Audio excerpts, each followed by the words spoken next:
here in the West, we are constantly fed the narrative of the necessity of austerity. Right now, it's everywhere. It's austerity. We have to, all live under austerity so that but the billionaires don't, but we do.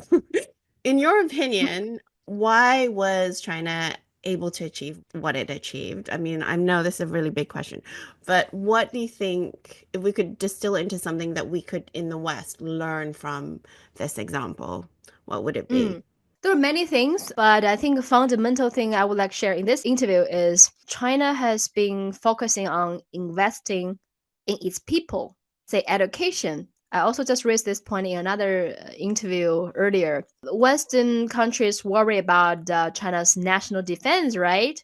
Media like worrying about, oh, China increased their national defense budget. That's so threatening. China is threatening to to NATO, to the Western countries. But you know how much money China spends on national defense? It's only 1.5% of China's GDP on national defense. And do you know how much money China spends on education? 4% of its GDP. And China has been spending 4% of its GDP on education for 12 years non-stop. So the national defense takes really small budget of China. It's like far less than the US and NATO combined, but like spending like 4% on national defense, and China continue to prioritize the science technology is the fundamental thing. I think I like to grab this quote from work report, how important it is. In the party's work report, it says education, science and technology and human resources are the foundation and the strategic pillars for building a modern socialist country in all respects.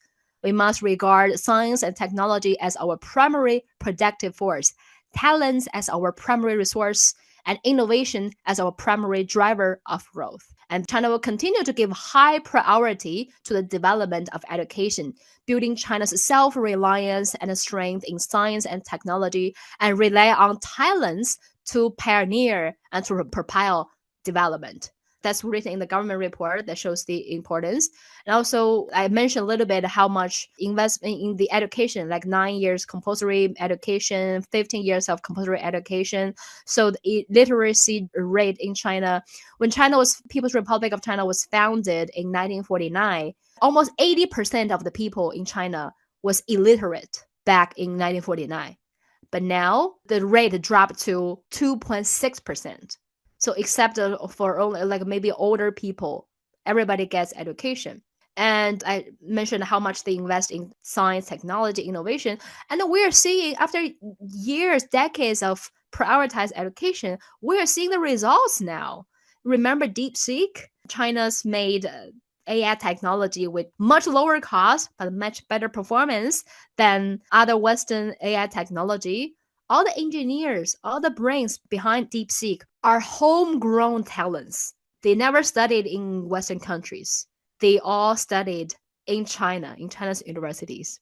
All the astronauts, all these scientists, engineers at astronomy went to China's universities. They are now among the world's top talents, right? When China has its own space station. And now the world's movie, say China's哪 2, the China-made animation, which broke world records. The director never went to study in other countries. He went to a medicine university in China, but later he found out he has interest in animation, studied animation as a hobby, and now he's the director that made history in China.